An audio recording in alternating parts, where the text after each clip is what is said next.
Hello good evening. आप देख रहे हैं देश का सबसे बड़ा cricket show cricket predictor sponsored by ओनेक्स bat. मैं हूं आपके साथ सुजाता। और आईपीएल 2025 अब अपने अंतिम मोड़ की तरफ आ चुका है और इसी के साथ रोमांच नई नई ऊंचाइयां छू रहा है। बीती शाम को दिल्ली के मैदान पर जो हुआ वो अपने आप में एक बेहद यादगार पल रहा, क्योंकि एक सेंचुरी नहीं बल्कि दो दो सेंचुरीज लगी, लेकिन जो सेंचुरी थी केएल राहुल की वो बेकार चली गई। 199 का स्कोर तो बनाया, 112 रन का जो मदद थी वो खुद केएल राहुल ने दी। ताबड़तोड़ बल्लेबाजी किया और उसके बाद लगा कि दिल्ली आज पूरी तरह से डोमिनेट करेगी, लेकिन अफसोस ऐसा नहीं हुआ, क्योंकि उसके बाद एक दूसरे धमाल की बारी थी। गुजरात टाइटंस ने जो धमाका किया है वो आने वाली कई सीरीज तक याद रखा जाएगा, क्योंकि 10 विकेट से ये जीत हासिल की है। और जोड़ी जो आई, कप्तान शुभमन गिल और साई सुदर्शन, उन्होंने ताबड़तोड़ बल्लेबाजी की, शुरुआत भी की और मुकाम तक पहुंचाया। अंत तक पहुंचाकर ही मैदान से बाहर निकले और अपने ही मैदान में एक बार फिर दिल्ली को हार का सामना करना पड़ा। इससे पहले जो पहला मुकाबला था पंजाब और राजस्थान के बीच, पंजाब ने बहुत ही आराम से उस मुकाबले को भी जीत लिया, लेकिन राजस्थान रॉयल्स पहले ही बाहर हो चुकी है, उसके पास खोने के लिए कुछ नहीं था। लेकिन पंजाब के पास टॉप 4 में अपनी पोजीशन पक्की करने का एक बड़ा मौका था और उसने पूरी तरह से कंसोलिडेट किया अपनी पोजीशन को। और अब चौथे स्पॉट के लिए लड़ाई हो रही है Mumbai Indians, Lucknow super giants और दिल्ली कैपिटल्स के बीच में। और लखनऊ का ही आज मुकाबला होने वाला है सनराइजर्स हैदराबाद के बाद। सनराइजर्स हैदराबाद पहले ही बाहर हो चुकी है। आज उसके पास एक मौका है कि सम्मान के साथ वो विदाई ले, कुछ तो दिखाए। जो उम्मीदें उससे की जा रही थी, खोने के लिए कुछ नहीं है, इसलिए खुलकर खेल सकती है। लेकिन लखनऊ के लिए थोड़ी सी भी अगर उसको उम्मीदें बरकरार रखनी है, किसी चमत्कार की भी अगर उम्मीद रखनी है, तो आज का मुकाबला उसे जीतना ही होगा। और आज के मुकाबले में जो आमना सामना होने वाला है, उसमें हेड टू हेड क्या होने वाला है, इस पे भी हम बात करेंगे। अभी तक जो कुल पिछले 4-5 मुकाबले हैं उसमें से 4 लखनऊ ने जीते हैं, सिर्फ एक बार हैदराबाद को जीतने का मौका दिया है। डोमिनेट जो है वो पूरी तरह से कर रही है लखनऊ और उसी के मैदान में इकाना स्टेडियम में ही आज ये मुकाबला होने वाला है। शुरुआत जो थी वो बहुत अच्छी थी लखनऊ की, फिर थोड़ा सा लड़खड़ा गई है और अब स्ट्रगल जो है वो कर रही है। बात हम इस पर करते हैं। इस वक्त हमारे साथ खास मेहमान जुड़ गए हैं। हमारे साथ हैं पूर्व क्रिकेटर और सिलेक्टर शरणदीप सिंह, अतुल वासन हमारे साथ पूर्व क्रिकेटर और कमेंटेटर हमारे साथ जुड़ रहे हैं। शरणदीप जी, पहले मैं आपसे समझना चाहूंगी, देखिए ये जो दोनों टीमें हैं, एक लड़खड़ाई हुई है, किसी चमत्कार पर टिकी हुई है, एक पहले ही बाहर हो चुकी है। हैदराबाद और लखनऊ के बीच ये मुकाबला होने वाला है। हैदराबाद से जो उम्मीदें थी वो नहीं पूरी हुई, शुरुआत धमाकेदार हुई और आज जब ये एक इज्जत वाला, सम्मान बचाने वाला मौका है, तो उनके जो एक धाकड़ बल्लेबाज है ट्रेविस हेड, वो भी मौजूद नहीं है। क्या आपको लगता है कि एक सम्मानजनक विदाई की जो उम्मीद थी उसमें एक और झटका है ट्रेविस हेड का ना होना? जी बिल्कुल कह सकते हैं कि ट्रेविस हेड का ना होना थोड़ा तो मुश्किल जरूर हो सकता है हैदराबाद के लिए, बट उतना अच्छा प्रदर्शन कर भी नहीं रही है। तो अब कहीं ना कहीं मुझे नहीं लगता था कि हैदराबाद बहुत ज्यादा ट्रेविस हेड पे डिपेंडेंट भी है। आपके जो प्लेयर रन बना रहे हैं आप उनके साथ चलिए। अभिषेक शर्मा को एक और बड़ी इनिंग खेलनी पड़ेगी, फिर आप नीतीश रेड्डी जो लाना पड़ेगा, उसके बाद जो और जो सीनियर क्लेसन है उनको पारी संभालनी पड़ेगी, उनको एक बड़ी इनिंग्स खेलनी पड़ेगी। ईशान किशन पहले मैच के बाद, उसके बाद वो 100 दिखा ही नहीं, वो 100 के बाद वो बिल्कुल ही गुम से हो गए हैं। बिल्कुल। तो इसलिए क्या है कि पिछले साल अच्छा इसलिए कर रहे थे कि 2 खिलाड़ी लगातार हर मैच में कंसिस्टेंटली रन बना रहे थे, तो हैदराबाद बहुत बेहतर टीम दिख रही थी। इस साल कोई रन ही नहीं बना रहा। एक अभिषेक शर्मा के 100 के बाद आपके पास वो परफॉर्मेंसेस आए ही नहीं है, वो कंसिस्टेंसी दिखी नहीं। अगर रन बने भी है तो फिर बॉलर से वैसी बॉल गेंदबाजी नहीं की है, तो कहीं ना कहीं गेंदबाजी और बल्लेबाजी दोनों ही नाकाम रही हैदराबाद के लिए, इसलिए वो इस टाइम टूर्नामेंट के प्लेऑफ से बाहर हो चुके हैं। बिल्कुल, और ट्रेविस हेड का ना होना शायद उस पर थोड़ा सा और भारी पड़ सकता है। अब जरा हमने जो रिकॉर्ड है दोनों का इस सीरीज में उसकी भी बात कर लेते हैं। कुल मिलाकर हैदराबाद ने 11 मुकाबले खेले हैं, सिर्फ 3 जीते हैं, 7 में उसे हार का सामना करना पड़ा है, एक का कोई परिणाम नहीं निकला, पॉइंट है उसके साथ और वो पहले ही बाहर हो चुकी है। आईपीएल 2025 में लखनऊ सुपर जायंट्स ने 11 मुकाबले खेले हैं, 5 जीते 6 हारे और 10 रन जो है उसके पास पॉइंट्स हैं। अतुल जी, ये एक तो देखिए जो 5वें नंबर पर है या टॉप 4 में आने की जो लड़ाई है वो थोड़ी और इंटरेस्टिंग हो गई है कल के मुकाबलों के बाद। अब मैं आपसे ये समझना चाहती हूँ कि लखनऊ भी उसी स्पॉट की लड़ाई कर रही है, दिल्ली भी उसी स्पॉट की लड़ाई कर रही है। कल दिल्ली की हार से आपको लगता है कि और भी कई सारे चेंजेस हो गए हैं? देखिए मुझे लगता है कि कल अगर जीत जाते, पर अभी भी फाइट में लखनऊ का लिए बहुत मुश्किल मुसीबत हो गई है। मुझे लगता है कि दिल्ली की पोजीशन बेटर है लखनऊ से, अगर चांसेस की बात करें आप, क्योंकि कल मैच हारे जरूर है, पर अभी भी मुझे लगता है कि उथल पुथल के चांसेस हैं। अभी अच्छी बात है टूर्नामेंट के लिए कि इतने लास्ट स्टेजेस में भी आपके पास फाइट चल रही है। कई हमने सीजन ऐसे भी देखे हैं बीच में कि बहुत पहले सेटल हो जाता है कि वो 4-5 लोग ही जाएंगे, बाकी नहीं जाएंगे। तो उससे क्या होता है, एक एक जो जूस है ना, जो जो वो चला जाता है, एक एक्स फैक्टर चला जाता है। तो मुझे लगता है कि people are still looking forward to it. अभी एक इतना बड़ा हादसा हो गया कि 8 दिन बंद हो गया, और इतनी सिचुएशन से फिर से क्रिकेट वापस शुरू हुई है, और कुछ प्लेयर्स आए या नहीं आए हैं, उसके बावजूद क्या है कि ये जो कनेक्ट है लोगों का और अभी भी इंटरेस्ट है वो बरकरार है। ठीक है, कुछ थोड़ा सा डाइल्यूशन होती है अगर बड़े प्लेयर्स 2-3 नहीं खेलेंगे, पर वो वर्ल्ड कमिटमेंट्स है उनकी।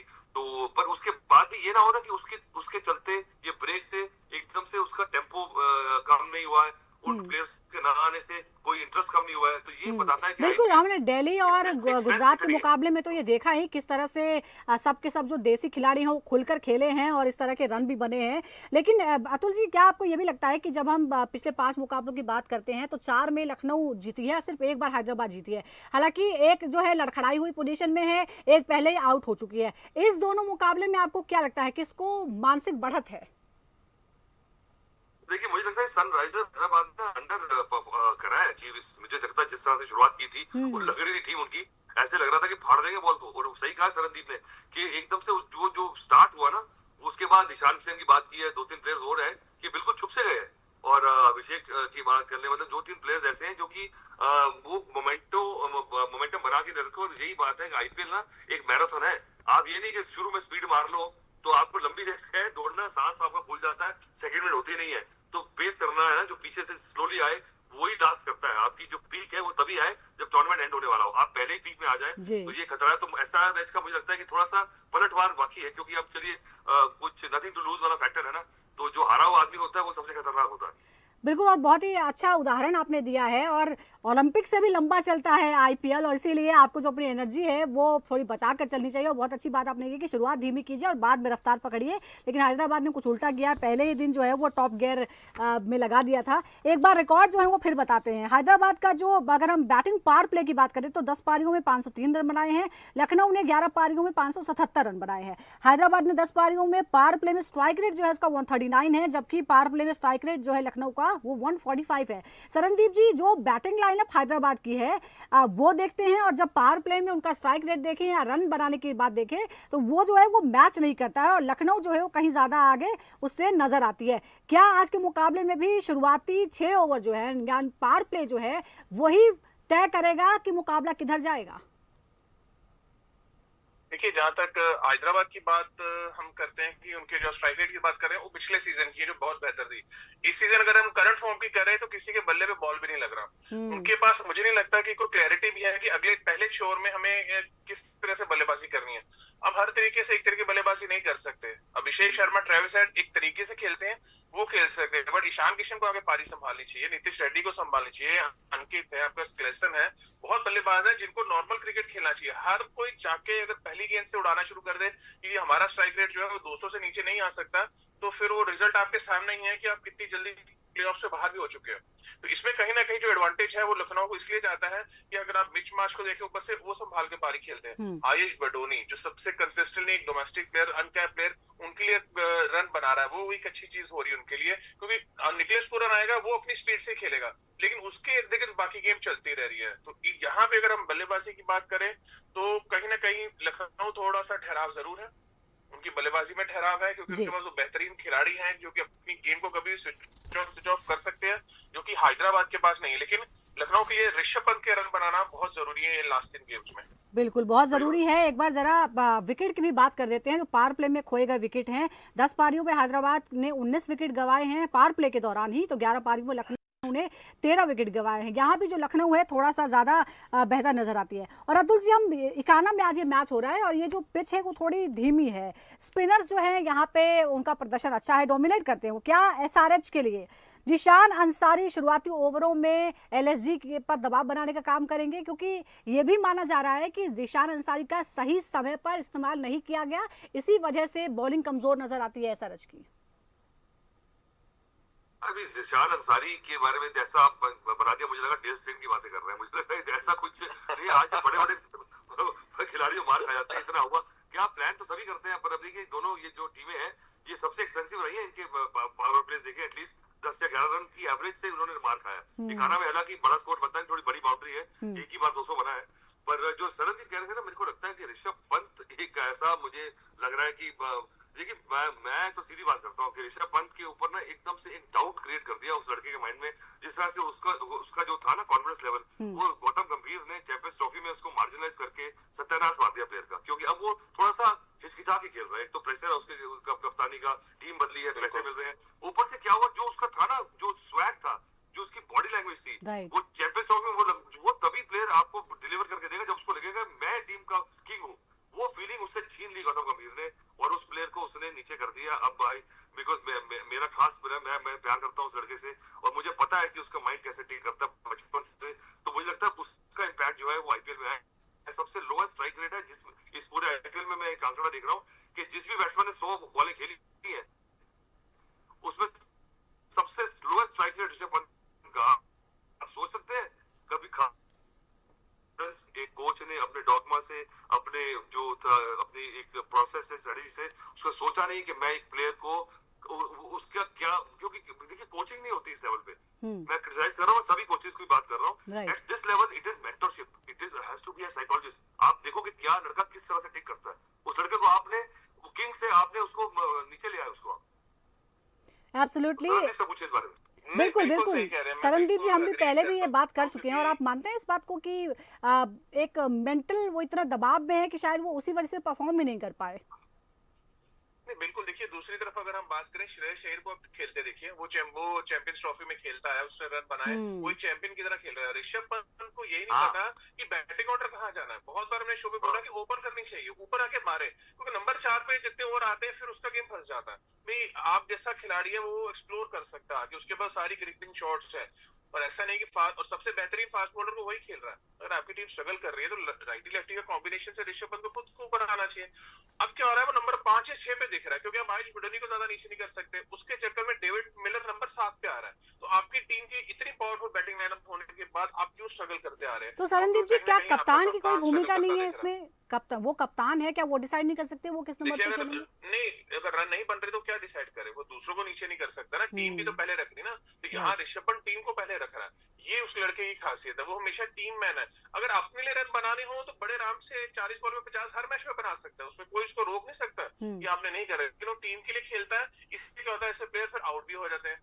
इनको एक सीजन, एक जो अतुल भैया ने बड़ी अच्छी बात की कि आपको मेंटली एक प्लेयर को स्ट्रांग रखना चाहिए।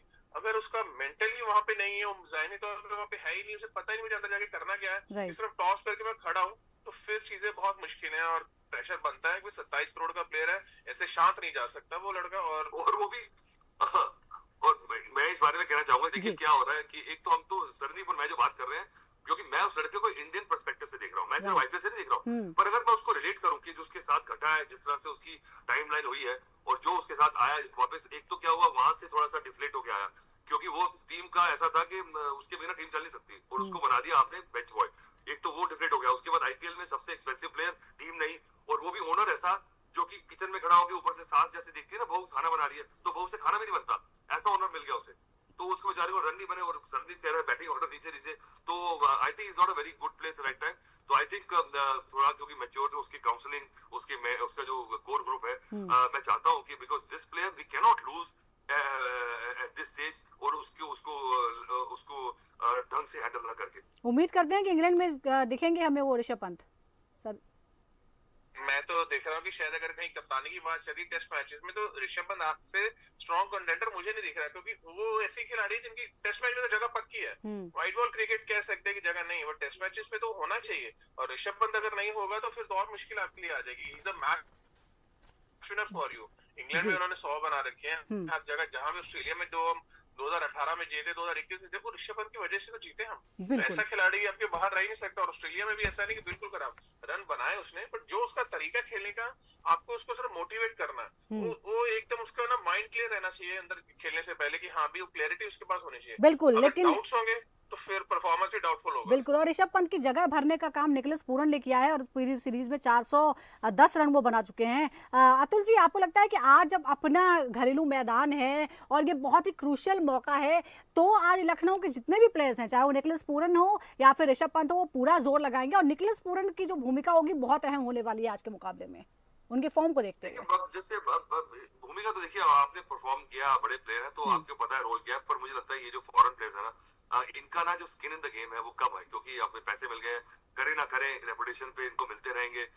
टीम अगर नहीं जीत रही है, कोशिश पूरी चल रही है, पर बाकी टीम नहीं करे तो they can mentally check out. मैं आपको बता रहा हूँ, बिकॉज वो जितना वो रहता है ना जेस्ट, और जितना खून पसीना जो ओनर्स का रहता है, उतना ये foreign players they are mercenaries. तो आप इनसे एक्सपेक्ट ना करें कि वो टीम के बारे में सोचे, अपने रन बनाएंगे, बने नहीं तो ये अपना नेक्स्ट सीरीज इनके माइंड में आ चुकी होगी।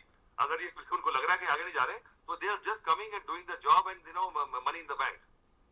बिल्कुल, अब जरा डेथ ओवर में भी एक बार कंपैरिजन कर लेते हैं दोनों ही टीमों का। डेथ ओवर में स्ट्राइक रेट जो है सनराइजर्स का वो है 174, जबकि स्ट्राइक रेट 163 है लखनऊ का। डेथ ओवर में स्ट्राइक रेट काफी बेहतर रहा है हैदराबाद का। सरनदीप जी, क्या एलएसजी को इसके लिए कुछ खास रणनीति बनानी होगी ताकि एसआरएच को रोका जा सके? हालांकि एसआरएच के पास खोने के लिए कुछ नहीं है आज।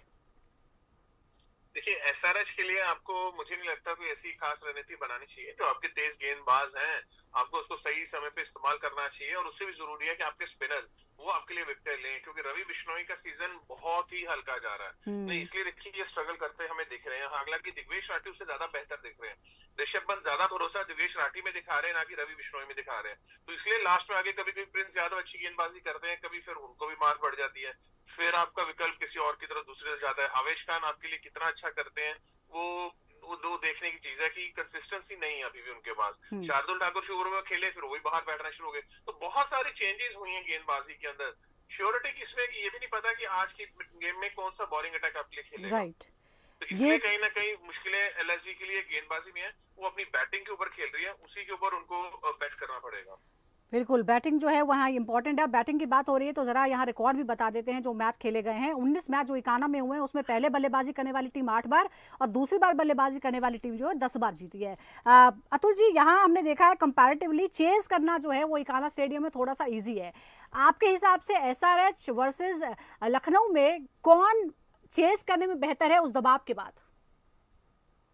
देखिए, अब ये बड़ी ना ये क्वेश्चंस को मैं आंसर कर करके ना ये डेटा को क्रंचिंग इतनी कर दी है कि इसमें कोई ना मेरे को समझ नहीं आता, क्योंकि जो क्रिकेट खेला है ना वो कई बार डेटा जो है ना वो ओवरराइड कर जाता है, क्योंकि जो सेंसिबिलिटी है गेम की उस पॉइंट पे वो कई बार क्रिकेटिंग फैक्टर में एक एक्स फैक्टर रहता है, गॉड फैक्टर, वो आप डेटा से क्रंच नहीं कर सकते हैं। तो मुझे लगता है कि कौन सा प्लेयर कब खेल रहा है, कितनी सिचुएशन है विकेट की। चलिए, मुझे लगता है कि गर्मी काफी है तो विकेट मतलब पीक समर है लखनऊ में, 40 डिग्री का टेम्परेचर है, तो वहां पे देखिए। पर लखनऊ के पास एक हिडन स्टार जो दिल्ली का, इसलिए सरनदीप भी इसमें क्रेडिट लेंगे कि इसमें बड़ा योगदान सरनदीप का भी है, दिग्वेश राठी। देखिए, तो वो इतने उभर के आए जिनको रेट नहीं कर रहा था, but he is probably one of the finds of the season. So I think मुझे लगता है कि मेरा आईपीएल देखने का तरीका ये होता है कि मैं ऐसे प्लेयर देखता हूँ कि विच एक्साइट मी, विच को आगे जाके फिट करने वाले हैं। तो मेरे का इसका कॉन्टेक्स्ट जब तक रहता है तो मैं गेम एंजॉय करता हूँ। पर इकाना में देखिए चेस करना इस सीजन में पूरा देख लीजिए आप, चेजिंग ही एक फैक्टर है जो कि आपके हाथ में रहता है। आप कंट्रोल गेम कर सकते हैं, आपको पता है क्या करना है, और इतनी फायर पावर है कि 12-14 रन की भी जो एवरेज है अगर विकेट साथ में हो ना, तो टेंशन देती नहीं आजकल प्लेयर्स को। पहली बार होता जब शुरू हुआ था तो 8 रन की होती थी ना, तो हाथ पैर फूल जाते थे, आप मिस्टेक्स करते थे। अब आप देखिए नए प्लेयर आते हैं, ऐसी सिचुएशन में होता है जब वो फिर भी पेस करते हैं, तो दे नो कि take it to the last, कुछ पता नहीं एक ओवर आया मैच आ गया। बिल्कुल बिल्कुल, आपने सही कहा। और एक बार जो विकेट टेकर्स हैं उनकी बात कर लेते हैं। हर्षद पटेल एसआरएच की तरफ से 14 विकेट ले चुके हैं, हाईएस्ट विकेट टेकर हैं वो उस टीम की तरफ से। डीएस राठी जैसा जिक्र किया 12 विकेट वो भी ले चुके हैं। ऐसे में सरनदीप जी, एक और सवाल है। हर्षद पटेल जो है वो टॉप विकेट टेकर है इस सीजन में, लेकिन क्या उन्हें सही से इस्तेमाल किया गया है या कप्तान ने उन्हें ठीक से इस्तेमाल नहीं किया, इसको लेकर भी बातें उठती हैं, क्योंकि हमने हर दिन बात की कि बैटिंग लाइनअप बहुत तगड़ा है, बॉलिंग कमजोर है। बिल्कुल, देखिए मुझे नहीं लगता कि हर्षद पटेल इतने साल से खेल रहे हैं, उनको सही कप्तान की इसमें कोई गलती है। आपसे खुद से गेंदबाजी नहीं हो रही है, आप विकेट नहीं उनके लिए ले रहे हैं, आप ज्यादा रन बहुत कंसीड कर रहे हैं। आपका जो बॉलिंग का जो इकोनॉमी रेट है वो 10 के ऊपर 12 के ऊपर जा रहा है, लेकिन फिर भी टीम ने सबसे ज्यादा विकेट लिए हैं उन्होंने। देखिए अगर सारे मैच खेलेगा, स्लॉग में गेंदबाजी खाएगा, मार भी खाएगा, टीम हारेगी तो विकेटें भी तो वो भी लेगा ना फिर, क्योंकि और ऑप्शन नहीं है आपके। मोहम्मद शमी ने आपके लिए विकेटें नहीं ली, वो स्ट्रगल करता आपको दिखा काफी। पैट कमिंस इस बार स्ट्रगल करते दिखे हैं आपको, दुनिया का नंबर 1 गेंदबाज, ऑस्ट्रेलिया का कप्तान, वो आपको स्ट्रगल करते दिखा है। उसी में जब देखिए अब आपने सब मैच खेलने हैं, ठीक है, 12 मैच आप खेल चुके हो, आपको रन भी पड़े तो 12 विकेटें भी तो लोगे हर एक मैच के, किसी मैच में 2 भी मिल जाती है। लेकिन आप देखिए 4 ओवर में 50-50 रन भी आप दे रहे हो, आप कोई मैच विनिंग स्पेल नहीं मार रहे हो ना, तो उसमें कप्तान क्या कर सके? आप एक मैच विनिंग स्पेल मारिए, आप मारेंगे तो कप्तान को भरोसा आएगा ना। बिल्कुल, देखिए अब जो है अब इन सब सारी चर्चाएं जो है वो खत्म होने का समय आ गया है, क्योंकि अब टीम तो पहले ही बाहर हो चुकी है। आज देखते हैं क्या होता है, क्योंकि लखनऊ के लिए भी बहुत मुश्किल समय है। अब कोई मिरेकल जो है वो आगे तभी उसके काम आएगा जब वो आज भी जीते। तो आज का मैच तो किसी हाल में जीतना ही होगा अगर कुछ भी उम्मीद बरकरार रखनी है। बहुत बहुत शुक्रिया आपका अतुल जी और सरनदीप जी, आपका बहुत बहुत शुक्रिया। दर्शकों का भी बहुत बहुत शुक्रिया हमारे साथ जुड़ने के लिए। इसी तरह हर रोज आप क्रिकेट एनालिसिस के लिए देखते रहिए क्रिकेट प्रेडिक्टर।